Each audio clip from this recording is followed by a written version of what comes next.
জাতীয় বিশ্ববিদ্যালয়ে অনার্স ভর্তিতে চান্স পাওয়া কি খুবই কঠিন বর্তমান সময়ে? কারণ যেহেতু কম্পিটিশন লেভেলটা বেড়েছে, সবাই ন্যাশনালকে টার্গেট করছে, আসন সংখ্যাও সীমিত, এমনটা অনেকে বলছে। বাট বাস্তবতা কি? এত সহজ নাকি কঠিন? আজকে ভিডিওতে আমি তোমাকে একটু পরিষ্কার করছি। যেহেতু ন্যাশনাল ইউনিভার্সিটি অ্যাডমিশন নিয়ে বেশ কয়েক বছর ধরে কাজ করার অভিজ্ঞতা রয়েছে, বিশেষ করে গত বছর ভর্তি পরীক্ষাটা আমরা দেখেছি, এই বছর ভর্তি পরীক্ষা নিয়েও আমরা কাজ করছি, সেই জায়গা থেকে বলবো। তো সম্পূর্ণ ভিডিওটি দেখো শেষ পর্যন্ত। সকল আপডেটগুলো পেতে আমাদের ফেসবুক পেজ সাবস্ক্রাইব করো, ফলো দাও এবং ইউটিউব চ্যানেল সাবস্ক্রাইব করো।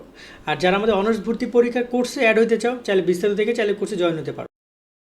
জাতীয় বিশ্ববিদ্যালয়ে ভর্তিজ শিক্ষার্থীরা, তোমাদের জন্য আমরা চালু করেছি টার্গেট জাতীয় বিশ্ববিদ্যালয় কোর্স। অনার্স ভর্তি পরীক্ষায় তুমি ভালো ফল করতে চাইলে আমাদের কোর্সের বিকল্প নাই, যেখানে তুমি 230 টাকায় পাচ্ছ 8,000 প্লাস এমসিকিউ এর শিট, সকল বিষয়ে গুরুত্বপূর্ণ সাজেশন, বিগত 5 বছরের প্রশ্ন, অনলাইন পরীক্ষার ব্যবস্থা, ভালো কলেজ পাওয়ার গাইডলাইন, পরীক্ষার সকল আপডেট।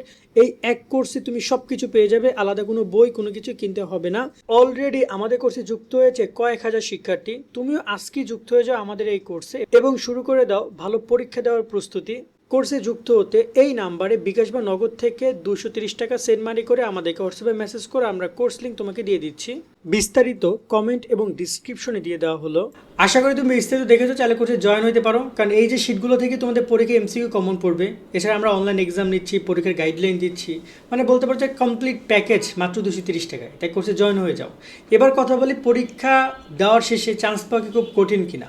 প্রথমত বলি, জাতীয় বিশ্ববিদ্যালয়ের অধীনে আসন সংখ্যা অনেক, প্রায় 4.5 লাখ। আর তোমার এখানে শিক্ষার্থীরা অ্যাপ্লাই করে, ধরে নাও যে 5 লাখ, 5.5 লাখ, 6 লাখ পর্যন্ত শিক্ষার্থী অ্যাপ্লাই করতে করে দেখা যায়। অ্যাপ্লিকেশনের তো কোনো শেষ নাই।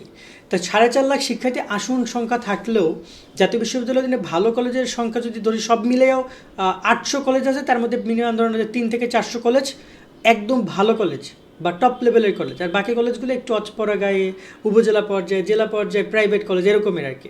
তো সেই কলেজগুলোতে কম্পিটিশন লেভেলটা কম। তার মানে এখানে যদি তুমি ভালো কলেজে চান্স পাইতে চাও, তাহলে অবশ্যই তোমাকে পড়ালেখা করতে হবে, তোমাকে কম্পিটিশন ফেস করতে হবে এবং সেখানে তোমাকে বেটার পারফরমেন্স দেখিয়ে দেন চান্স পাইতে হবে।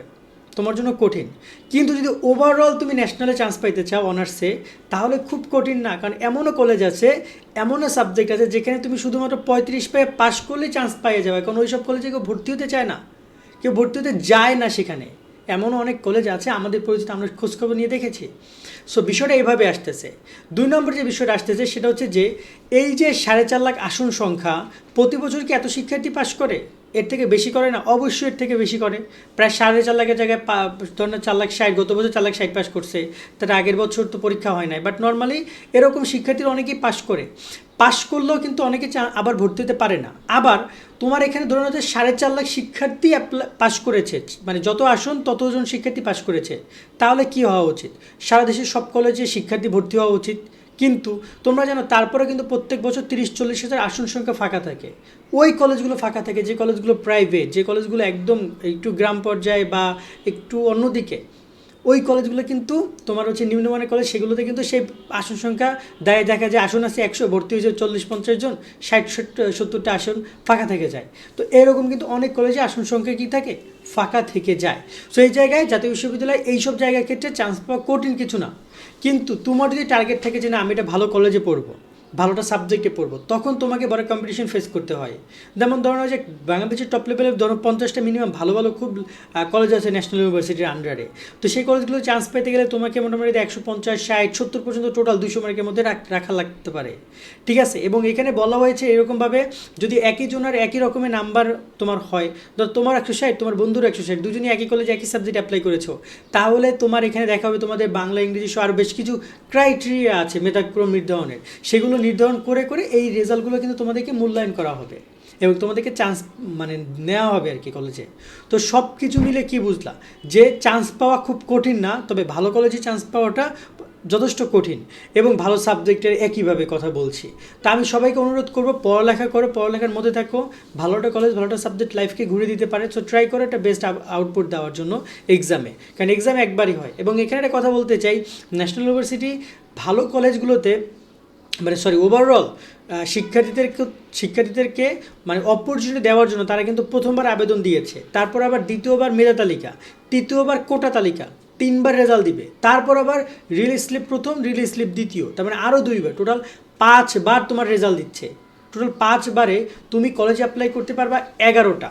প্রথমবার একটা কলেজে অ্যাপ্লাই করেছো, তার উপর 3টা রেজাল্ট হবে, আর পরের রিলিজ স্লিপে 5টা, পরের রিলিজ স্লিপে আরও 5টা, সো টোটাল 10টা রিলিজ স্লিপে অ্যাপ্লাই, আবার এখানে একটা অ্যাপ্লাই, টোটাল 11টা কলেজে অ্যাপ্লিকেশনের সুযোগ পাবা তুমি। এবং প্রত্যেকটা কলেজে 15টা পর্যন্ত সাবজেক্ট চয়েস করতে পারবা। মানে হিউজ পরিমাণে অপরচুনিটি তোমাদেরকে দিচ্ছে চান্স পাওয়ার জন্য, তোমার হাতে সেই সুযোগ সুবিধা তারা দিচ্ছে। এখন কতটুকু কী করবে এটা তোমার উপর ডিপেন্ড করে। আশা করি পুরো ডিসকাশনটা তোমরা বুঝেছো। যারা এখনও না বুঝে থাকো তাহলে কমেন্ট করে ট্রাই করবে আরেকটা ভিডিও দেওয়ার জন্য তোমাদের প্রশ্নের উত্তরগুলো সম্পর্কে। আর যারা এখন আমাদের কোর্সে জয়েন হয়ে যাও, সকলে ভালো থাকবা। আল্লাহ হাফেজ।